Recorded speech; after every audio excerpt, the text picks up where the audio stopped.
अम्मा बाद फ़अऊज़ु बिल्लाहि मिनश्शैतानिर्रजीम बिस्मिल्लाहिर्रहमानिर्रहीम वअक़िमिस्सलाता लिज़्ज़िक्र सदक़ल्लाहु मौलानाल अज़ीम व सदक़ा रसूलुहुन नबियुल अमीनुल मतीनुल मुबीनुल करीम व नहनु अला ज़ालिका लमिनश शाहिदीन व शाकिरीन वल्हम्दुलिल्लाहि रब्बिल आलमीन।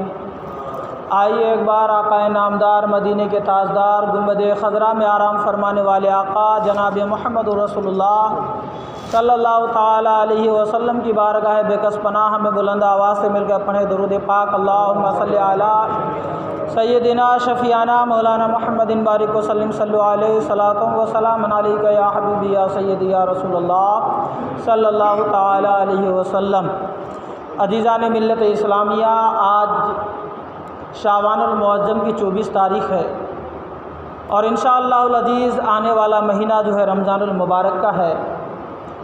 आज शाबान के महीने की आखिरी जुमा हम लोग अदा कर रहे हैं और आने वाला महीना का जो पहला जुमा होगा वो रमज़ानुल मुबारक का होगा। यकीनन बड़ी अफ़सोस के साथ कहना पड़ता है कि आज हमारे नौजवान तबका ख़ासकर कौम मुस्लिम खुदा के घरों से इस कदर दूर हो चुके हैं, दुनियाओं में इस कदर मुनहमिक हो चुके हैं कि याद रखें गुनाह करते करते हमारे दिल इतने स्याह हो चुके हैं आज कि दिलों में खौफ खुदा भी नहीं पैदा हो। मेरे मिल्लत के नौजवानों, कुरान करीम की बहुत ही मशहूर व मरूफ आयत करीमा को मैंने अपना मौज़ू सुखन बनाया है। अल्लाह तबारक व तआला कुरान मजीद में फरमाता है वअक़िमिस्सलाता लिज़्ज़िक्र, और हम मेरी याद के लिए नमाज कायम रख। आज हमें अपने गिरेबान में हाथ डालकर सोचने की ज़रूरत है कि हम अल्लाह तबारक व तआला को कितना याद करते हैं। अल्लाह तबारक व तआला फरमाता है कि हमारी याद के लिए नमाज कायम रख। आज अगर मुआशरे का जायज़ा लें, आज हिंदुस्तान का जायज़ा लें तो मसाजिद तो बहुत सारे हैं और अल्हम्दुलिल्लाह वसी व अरीज़ हैं, लेकिन जब नमाजी देकर वक्त पे तो 10, 15, 20 से मिलते हैं। अल्लाह तबारक व तआला सबों को नमाज की तौफ़ीक़ अता फ़रमाए। और आज का जो मेरा मौजू है वो नमाज की तरफ आप लोगों को राग़िब करना है, खौफ खुदा है। और इंशाअल्लाह अज़ीज़ वक्त में गुंजाइश रही तो फिर आमद रमज़ान को कुछ लफ्ज़ करने की सादत हासिल करूँगा। हज़रत हारिस रज़ी अल्लाह ताला अन्हु फरमाते हैं कि हज़रत उस्मान गनी रज़ी अल्लाह ताला अन्हु के पास में बैठा हुआ था। हज़रत उस्मान गनी रज़ी अल्लाह ताला अन्हु वज़ू के लिए पानी मंगवाए और वज़ू किए और फरमाए कि मैंने वज़ू किया, प्यारे आका सल्लल्लाहु ताला अलैहि वसल्लम इसी तरीके से वज़ू फरमाते थे। और हज़रत उस्मान गनी रज़ी अल्लाह ताला अन्हु फरमाते हैं कि प्यारे आका सल्लल्लाहु ताला अलैहि वसल्लम ने इरशाद फरमाया कि जो शख्स मेरी तरह वज़ू करे, यानी जैसे मैं वज़ू करता हूँ वैसे वज़ू करे और उसके बाद फिर वो शख्स नमाज ज़ोहर अदा करे तो अल्लाह तबारक व तआला फ़जर से लेकर ज़ोहर तक की उसकी गुनाहों को माफ़ फरमा देता है। मेरे मिल्लत के नौजवानों, जहाँ नमाज की बेशुमार फ़ज़ाइल है वही नमाज छोड़ने की बेशुमार वईदें भी हैं।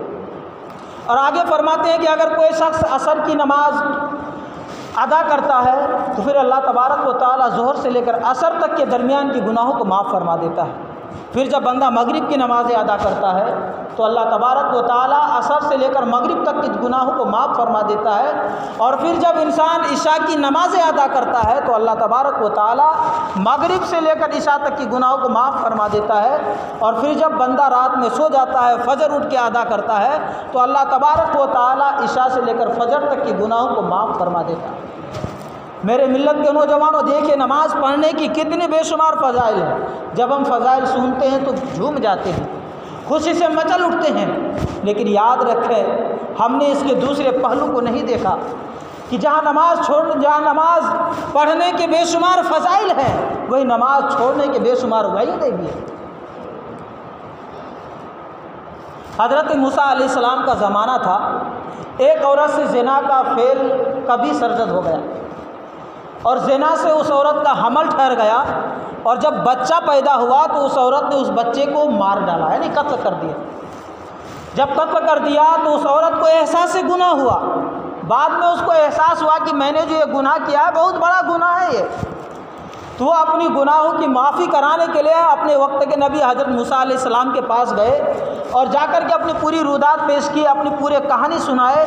उसके बाद कहने लगे, है अल्लाह के नबी मूसा, मैं आपकी बारगाह में आया हूँ, अल्लाह की बारगाह में आप सिफारिश कीजिए मेरे लिए कि मैं अपनी गुनाहों से सच्ची तौबा करती हूँ कि आइंदा इस तरह की कोई गुनाह नहीं करूँगी। हज़रत मूसा अलैहिस्सलाम जब उनकी इस बदकिरदारी को सुना, कहने लगे, है बदकिरदार औरत, तू मेरी बारगाह से चला जा, कहीं ऐसा ना हो कि अल्लाह तबारक व तआला आसमान से आग की बारिश बरसाए। अल्लाह अकबर, आसमान से आग की बारिश बरसाए। वो बदकार औरत चली गई।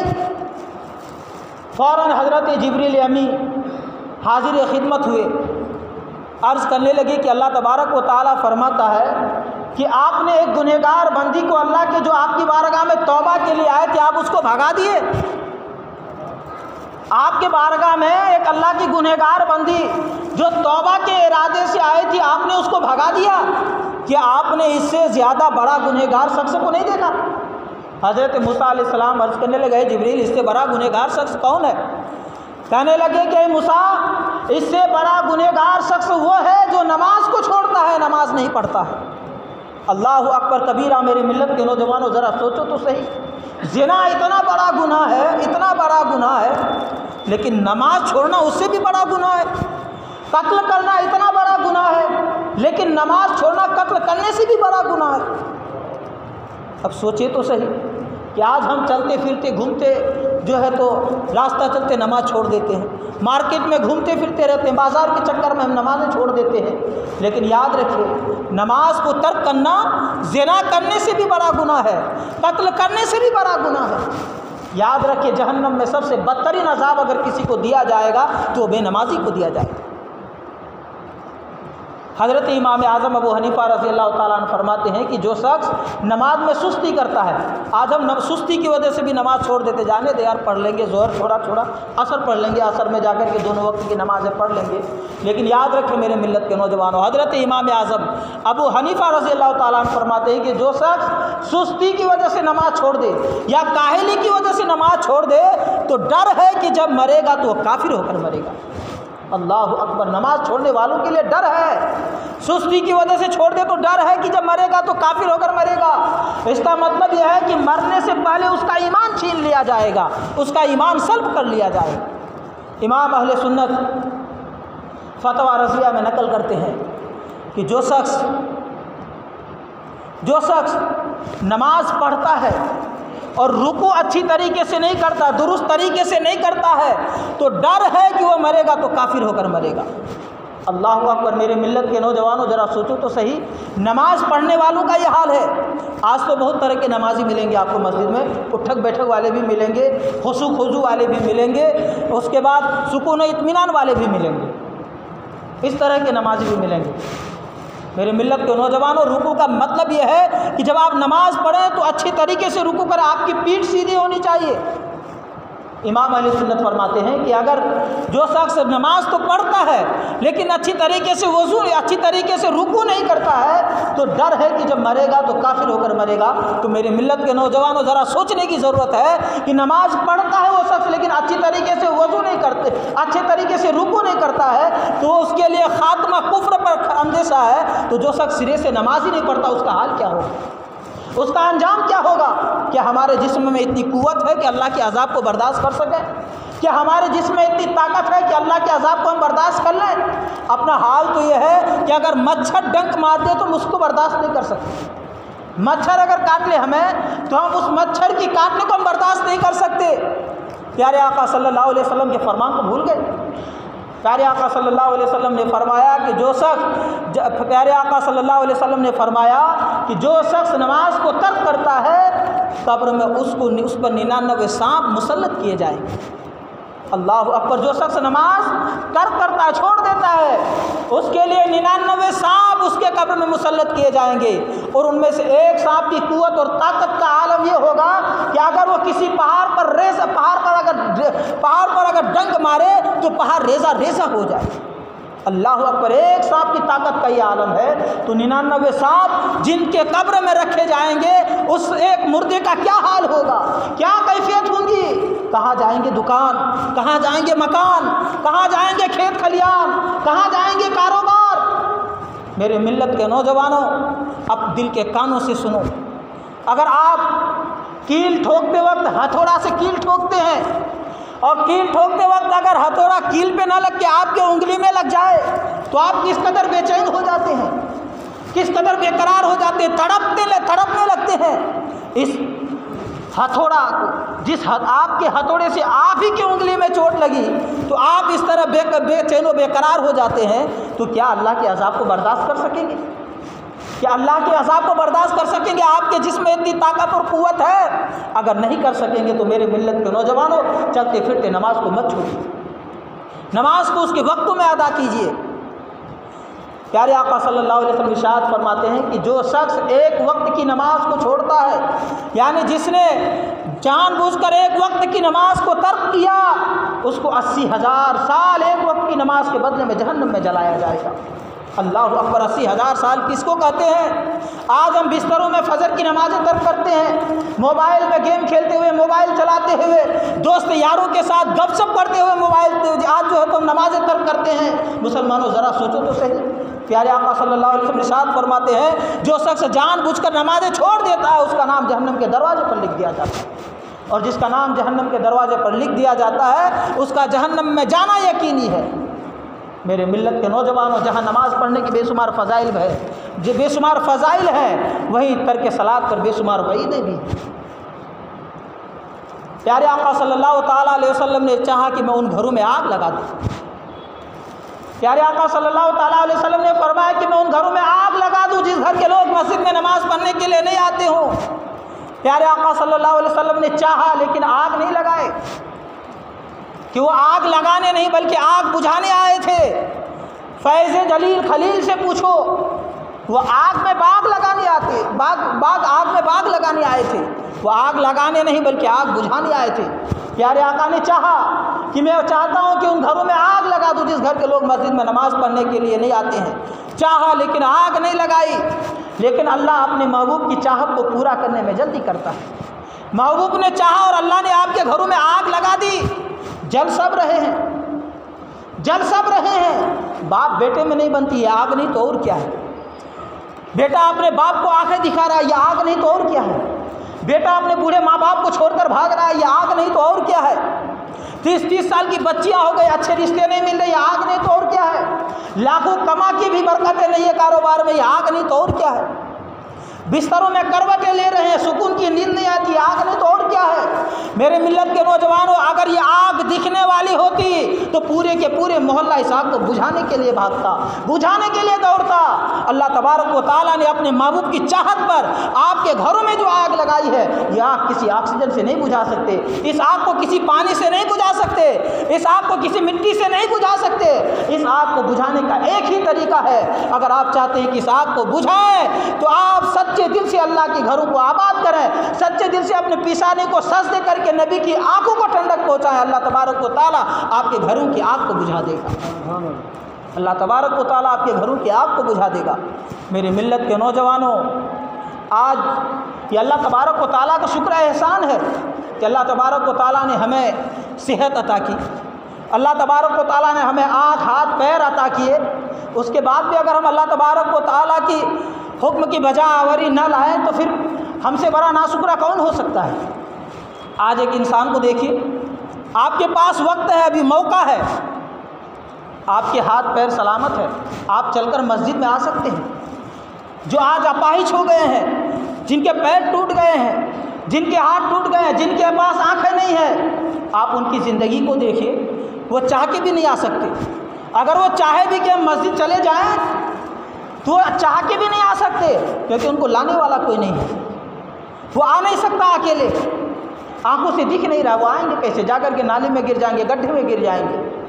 तो अल्लाह तबारक व तआला का शुक्र एहसान है ना कि अल्लाह तबारक व तआला ने हमें हमारे सारे जिस्म को, सारे आज़ा को सही सालिम अता किया। उसके बाद भी अगर हम अल्लाह की नाशुक्री करें मेरे मिल्लत के नौजवानों, तो याद रखें कि वो दिन दूर नहीं है कि आप भी इस दुनिया से जाएंगे, और जब कब्र में जाएंगे तो वहाँ के कीड़े मकोड़े आपके जिस्म को खाएंगे। वहाँ आपको जवाब देना होगा, ये दुनिया फ़ना होने वाली है, ये दुनिया फ़ना होने वाली है, लेकिन फ़ना हो जाएंगे, किसी चीज़ का वजूद ना होगा।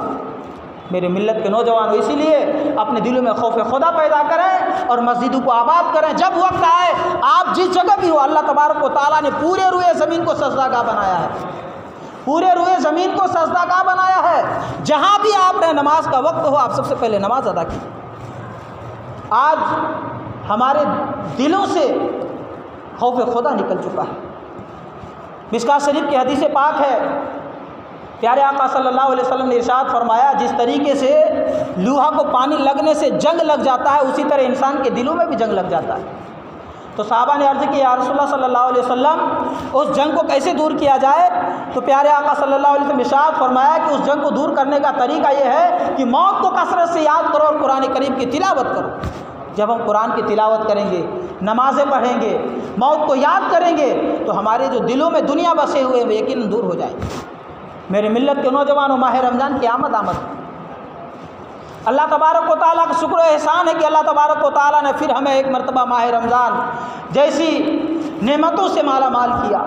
न जाने अभी और भी हमारे बीच से कितने लोग चले जाएंगे इस दुनिया को खैराबाद कर, लेकिन जिनको मिले वो बड़ा नसीब वाला है। जैसे ही माह रमज़ान का महीना आता है, लोग बहाने बनाने शुरू कर देते हैं कि हज़रत क्या करे, कारोबार है, बिजनेस है, दौड़ भाग करना पड़ता है, इसीलिए जो है तो रोज़ा नहीं रख सकते। मेरे मिल्लत के नौजवानों, इतने छोटे छोटे लेंगड़ा लूला बहाना करके वजह से आप रोज़ा छोड़ रहे हैं, ये कोई बहाना हुआ? कहा गया कि अगर आप कारोबार की वजह से आपको काम करना पड़ रहा है, मेहनत मशक्क़त की मजदूरी करनी पड़ रही है, रमज़ान में आप काम कम कर दें। जहाँ आप 5 घंटा काम करते हैं वहाँ 3 घंटा काम कीजिए। लेकिन रोज़ा आप पर फ़र्ज़ है, रोज़ा माफ़ नहीं है। याद रखिए, जो शख्स रोज़ा को छोड़ता है, जो शख्स रोज़ा को तर्क करता है, एक रोज़े को जिसने छोड़ा, कहा गया कि 900 साल वो जहन्नम में जलेगा। अल्लाह अकबर। मेरे मिल्लत के नौजवानों, 900 साल किसको कहते हैं? और याद रखिए, जो जगह जितना मुक़द्दस होता है उसमें नेकियां भी उतनी होती हैं, गुनाही भी उतना होता है। अब मिसाल के तौर पर समझिए, एक बंदा है, अगर वो रोड पे अगर गाना बजाते हुए जाए तो हराम काम है, उसको लोग मना करेंगे, नहीं करेंगे, अरे जानते बहुत बेकार बंदा है। लेकिन अगर कोई शख्स मस्जिद में आकर के अगर गाना बजाए तो आप हाथ पकड़ लेंगे, कलाई पकड़ लेंगे, अरे तुमने मस्जिद में गाना बजा रहा, मस्जिद में आकर के तुम गाना बजा रहे हो, सॉन्ग बजा रहे हो। अगर कोई शख्स हरम काबा में एक नेकी करे तो वहाँ की एक नेकी 1 लाख नेकियों के बराबर है। लेकिन याद रखिए, अगर कोई शख्स गुनाह भी करे तो एक गुनाह जो है 1 लाख गुनाहों के बराबर है। तो उसी तरीके से अगर माह रमज़ान का कोई एक रोज़ा छोड़ता है तो उसको 900 साल जहन्नम में जलना पड़ेगा। 900 साल नहीं, 9 लाख साल जहन्नम में जलना पड़ेगा। अब सोचिए, 9 लाख साल कहाँ है? और कोई शख्स अगर रमज़ान के महीने में गुनाह करता है, कोई शख्स अगर गुनाह करता है माह रमज़ान में, तो 1 साल के आमाल उसके बर्बाद कर दिए जाते हैं। 1 साल के अमाल। मेरे मिल्लत के नौजवानों, 1 साल किसको कहते हैं? हमसे 5 वक्त की नमाज़ें नहीं अदा हो पाती, जुमा की जुमा हम नमाज नहीं पढ़ पाते, 1 साल के नाम अमाल बर्बाद हो जाएंगे आपके। माह रमज़ान की आमद है। माह रमज़ान आने से पहले अपने गुनाहों से तौबा कर लीजिए, अपने कारोबार को सिमट कर छोटा कर लीजिए, माह रमज़ान का खूब एहतमाम कीजिए। मेरे मिल्लत के नौजवानों, हज़रत मौला अली मुश्किल कुशा करमुल्लाहु वजहुल करीम एक कब्रिस्तान में गए, कब्रों की ज़ियारत के लिए गए तो एक ताज़ा कब्र नज़र आया। जब कब्र ताज़ा नज़र आया तो आपने अल्लाह की बारगाह में दुआ की, परवरदिगार, इस कब्र वाले की हालत जो है तो मुझ पर मुनकशिफ फरमा, यानी इस कब्र वाले की हाल, कब्र में क्या हो रहा है उसकी हालत जो है तो मुझ पर ज़ाहिर फरमा। अल्लाह तबारक व तआला की बारगाह में मौला अली मुश्किल कुशा की दुआ कबूल हो गई और हज़रत मौला अली मुश्किल कुशा और उस कब्र के दरमियान से सारे पर्दे हट गए। जब पर्दे हटे तो वह शख्स अर्ज़ कर रहा था, वह शख्स को क्या देखा मौला अली मुश्किल कुशा की? वह शख्स आग की लपेट में है, आग उसको लपेटा हुआ है और वह शख्स दुआ कर रहा है कि हे मौला अली मुश्किल कुशा, अल्लाह की बारगाह में आप सिफारिश कीजिए कि अल्लाह तबारक व तआला हमें बख्श दे। हज़रत मौला अली मुश्किल कुशा अल्लाह की बारगाह में हाथ उठाकर दुआ करने लगे, परवरदिगार इस शख्स को बख्श दे। आवाज़ आई कि हे मौला अली मुश्किल कुशा, इस शख्स के लिए दुआ मत कर, दुआ क्यों कर रहा है? हज़रत मौला अली मुश्किल कुशा का अर्ज़ करने लगे, इलाहुल आलमीन क्या मामला है, क्या बात है, आखिर इस शख्स ने मुझसे सिफारिश की। मौला अली मुश्किल कुशा जानते हैं आप, अहले बैत के एक फ़र्द है, चलते फिरते जन्नती हैं।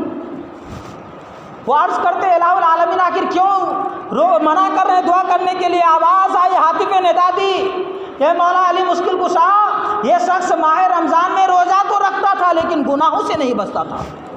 अल्लाह अकबर कबीरा मेरे मिल्लत के नौजवानों, माह रमज़ान में रोज़ा तो रखता था वो शख्स लेकिन गुनाहों से नहीं बचता था।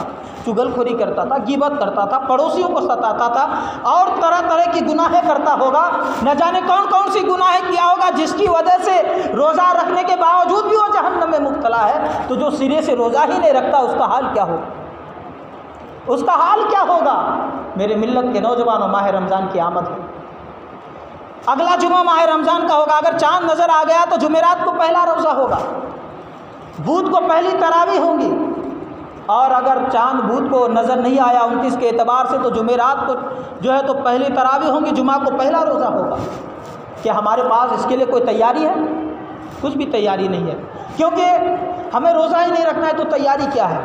पहले एक वक्त ऐसा था कि मोहल्ले के मोहल्ले, गाँव के गाँव चले जाते तो कोई बेरोज़ा नहीं मिलता था, सारे के सारे रोज़गार मिलते थे। अगर किसी के ऊपर अगर कोई ऐसी बीमारी में मुल्हिक भी था जो रोज़ा नहीं रख सकते थे तो वो भी जो है तो बड़े अदब और एहतराम से माह रमज़ान के एहतराम करते थे। लेकिन आज हम में क्या हो गया है कि एक तो हम रोज़ा नहीं रखते, उसके बाद खुलेआम खाते पीते हैं। आज क्या हो गया, हमारे अगर 2 दोस्तों ने 4 दोस्तों ने रोज़ा नहीं रखा तो हम दोस्तों के देखे देखाए भी रोज़ा छोड़ देते हैं, रोज़ा को तर्क करते हैं। मेरे मिल्लत के नौजवानों, रोज़ा आप पर फ़र्ज़ है, आपको हर हाल में रोज़ा रखना है। आप पर रोज़ा किसी भी तरीके से माफ़ नहीं है। अगर आप पर कोई ऐसी मुल्हिक बीमारी है जिसके सबब आप रोज़ा नहीं रख सकते तो उसके बदले में आप फिदिया अदा कर सकते हैं। लेकिन यहाँ तक हुक्म है कि अगर इस वक्त अगर आपको उम्मीद है कि आइंदा वक्त में भी मैं रोज़ा नहीं रख सकूँगा, लेकिन अल्लाह तबारक व तआला ने आपको शिफा दी और आपने फिदिया भी अदा कर दिया, अब रोज़ा रखने की क़ुव्वत आपके जिस्म में आ गई, तो हुक्म है कि आप रोज़ा रखें। अब देखिए, जब रोज़ा इस सूरत में भी माफ़ नहीं है तो जो सिरे से नहीं रखते, मेरे मिल्लत के नौजवानों, क्या आपके जिस्म में इतनी क़ुव्वत है कि अल्लाह के अज़ाब को बर्दाश्त कर सकेंगे? अल्लाह तबारक व तआला की बारगाह में दुआ करूँ कि अल्लाह तबारक व तआला हमें नमाज की, रोज़े की, तरावी की पाबंदी की तौफ़ीक़ व रफ़ीक़ अता फ़रमाए। हमारे बयान करने में, आपके सुनने में किसी भी तरह की कोई खामियाँ लफ्ज़ी से हो गई तो उससे मैं तौबा करता हूँ। अस्तग़फ़िरुल्लाह रब्बी मिन कुल्लि ज़ंबि व अतूबु अलैह व मा अलैना इल्लल बलाग। एक मरतबा बुलंद आवाज़ से पढ़ने ला इलाहा इल्लल्लाह मुहम्मदुर रसूलुल्लाह सल्लल्लाहु तआला अलैहि वसल्लम। आज जो है 24 शाबानुल मुअज़्ज़म की तारीख़ है और बुध की शाम में 29 शाबान होंगी। अगर 29 शाबान को चाँद नज़र आ जाए तो बुध को पहली तरावी होंगी। और आप हज़रात तरावी का टाइम सुन लीजिए, इशा की जमात 8:45 बजे होगी, उसके बाद तरावी जो है 9 बजे से शुरू होंगी अपनी मस्जिद में। इशा की जमात का टाइम 8:45 यानी 8:45 और तरावी का टाइम जो है 9 बजे। अगर बुध की शाम में चाँद नज़र आ जाए तो, और अगर चाँद नज़र नहीं आए तो जुमेरात को तो कन्फर्म है, जुमेरात को कोई शक नहीं कि चाँद न जाए, क्योंकि जुमेरात जो है 30 हो जाएगा, तो 30 हो जाएगा तो हर हाल में जो है हमें तरावी की नमाज़ पढ़नी है और रोज़ा रखना ही होगा। और माह रमज़ान में एक मैं बेहतरीन मौजू लेकर के आने वाला हूँ, 4 हफ्ता 5 हफ्ता जो भी होगा इंशाअल्लाह। माह रमज़ान की फ़जीलत, रोज़े की फ़जीलत, ज़कात अदा करने की फ़जीलत और ज़कात ना अदा करने की वईदें, उसके बाद फिर सदक़े फ़ितरा क्या है, उसके बाद एतकाफ़, इंशाअल्लाह इस मौजू पे गुफ्तगू करने की सआदत हासिल करूँगा। आप हज़रात पहले आने की कोशिश कीजिए ताकि इन मसाइल से आगाह होकर आप भी सवाब दारैन हासिल करें। जो हज़रात सुन्नत अदा नहीं को सुन्नत अदा कर लीजिए।